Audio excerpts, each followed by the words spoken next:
ओम श्री परमात्मने नमः। जय श्री कृष्ण। श्रीमद् भगवद गीता अष्टादशो अध्याय। अध्याय का नाम जन्म मरण रूप संसार के बंधन से सदा के लिए छूटकर परमानंद स्वरूप परमात्मा को प्राप्त कर लेने का नाम मोक्ष है। इस अध्याय में पूर्वोक्त समस्त अध्यायों का सार संग्रह करके मोक्ष के उपाय भूत सांख्य योग का संन्यास के नाम से और कर्म योग का त्याग के नाम से अंग प्रत्यंगों सहित वर्णन किया गया है। इसलिए तथा साक्षात मोक्ष रूप परमेश्वर में सर्व कर्मों का संन्यास यानी त्याग करने के लिए कहकर उपदेश का उपसंहार किया गया है। इसलिए भी इस अध्याय का नाम मोक्ष संन्यास योग रखा गया है। अध्याय का संक्षेप। इस अध्याय के पहले श्लोक में अर्जुन ने संन्यास और त्याग का तत्व जानने की इच्छा प्रकट की है। दूसरे और तीसरे में भगवान ने इस विषय में दूसरे विद्वानों की मान्यता का वर्णन किया है। चौथे और पांचवें में अर्जुन को त्याग के विषय में अपना निश्चय सुनने के लिए कहकर कर्तव्य कर्मों को स्वरूप से ना त्यागने का औचित्य सिद्ध किया है तथा छठे में त्याग के संबंध में अपना निश्चित मत बतलाया है और उसे अन्य मतों की अपेक्षा उत्तम कहा है। तदनंतर सातवें, आठवें और नवें में क्रमशः तामस, राजस और सात्विक त्याग के लक्षण बतलाकर 10वें और 11वें में सात्विक त्यागी के लक्षणों का वर्णन किया है। 12वीं में त्यागी पुरुषों के महत्व का प्रतिपादन करके त्याग के प्रसंग का उपसंहार किया है।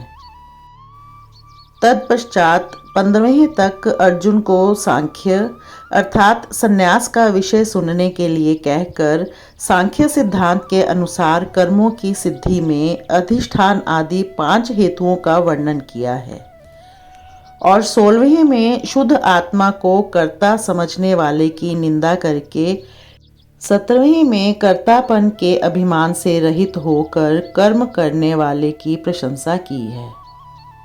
18वें में कर्म प्रेरणा और कर्म संग्रह का स्वरूप बतलाकर 19वें में ज्ञान, कर्म और कर्ता के त्रिविध भेद बतलाने की प्रस्तावना करते हुए 20वें से 28वें तक क्रमशः उनके सात्विक, राजस और तामस भेदों का वर्णन किया है। 29वें में बुद्धि और धृति के त्रिविध भेदों को बतलाने की प्रस्तावना करके 30वें से 35वें तक क्रमशः उनके सात्विक, राजस और तामस भेदों का वर्णन किया है। 36वें से 39वें तक सुख के सात्विक, राजस और तामस 3 भेद बतलाकर 40वें श्लोक में गुणों के प्रसंग का उपसंहार करते हुए समस्त जगत को त्रिगुणमय बतलाया है।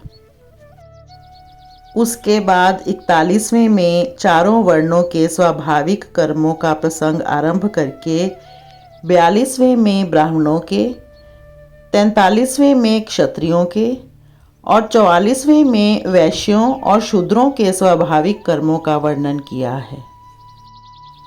45वें में अपने अपने वर्ण धर्म के पालन से परम सिद्धि को प्राप्त करने की बात कहकर 46वें में उसकी विधि बतलाई है।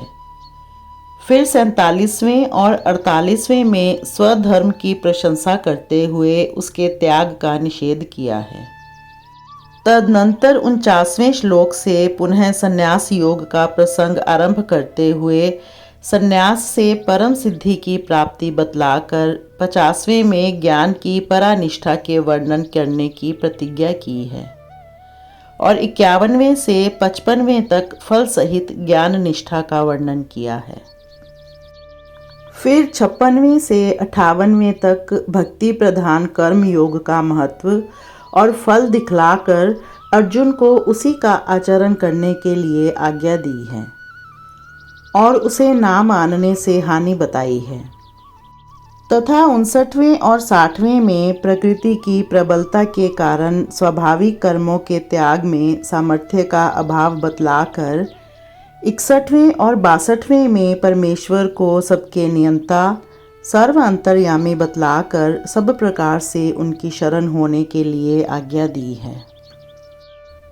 63वें में उस विषय का उपसंहार करते हुए अर्जुन को सारी बातों का विचार करके इच्छानुसार करने के लिए कहकर 64वें में पुनः समस्त गीता के सार रूप सर्वगुह्यतम रहस्य को सुनने के लिए आज्ञा दी है तथा 65वें और 66वें में अनन्य शरणागति रूप सर्वगुह्यतम उपदेश का फल सहित वर्णन करते हुए भगवान ने अर्जुन को अपनी शरण में आने के लिए आज्ञा देकर गीता के उपदेश का उपसंहार किया है।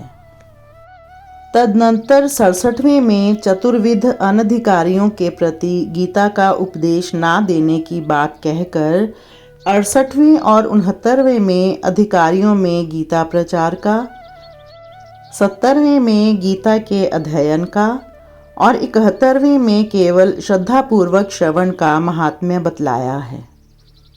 72वें में भगवान ने अर्जुन से एकाग्रता के साथ गीता सुनने की और मोहनाश होने की बात पूछी है। 73वें में अर्जुन ने अपने मोहनाश और स्मृति पाकर संशय रहित हो जाने की बात कहकर भगवान की आज्ञा का पालन करना स्वीकार किया है। उसके बाद 74वें से 77वें तक संजय ने श्री कृष्ण और अर्जुन के संवाद रूप गीता शास्त्र के उपदेश की महिमा का बखान करके उसकी और भगवान के विराट रूप की स्मृति से अपने बार बार विस्मित और हर्षित होने की बात कही है। और 78वें श्लोक में भगवान श्री कृष्ण और अर्जुन जिस पक्ष में हैं उसकी विजय आदि निश्चित है, ऐसी घोषणा करके अध्याय का उपसंहार किया है। संबंध दूसरे अध्याय के 11वें श्लोक से गीता के उपदेश का आरंभ हुआ। वहाँ से आरंभ करके 30वें श्लोक तक भगवान ने ज्ञान योग का उपदेश दिया और प्रसंगवश क्षात्र धर्म की दृष्टि से युद्ध करने की कर्तव्यता का प्रतिपादन करके 39वें श्लोक से लेकर अध्याय की समाप्ति पर्यंत कर्म योग का उपदेश दिया। उसके बाद तीसरे अध्याय से 17वें अध्याय तक कहीं ज्ञान योग की दृष्टि से और कहीं कर्म योग की दृष्टि से परमात्मा की प्राप्ति के बहुत से साधन बतलाए।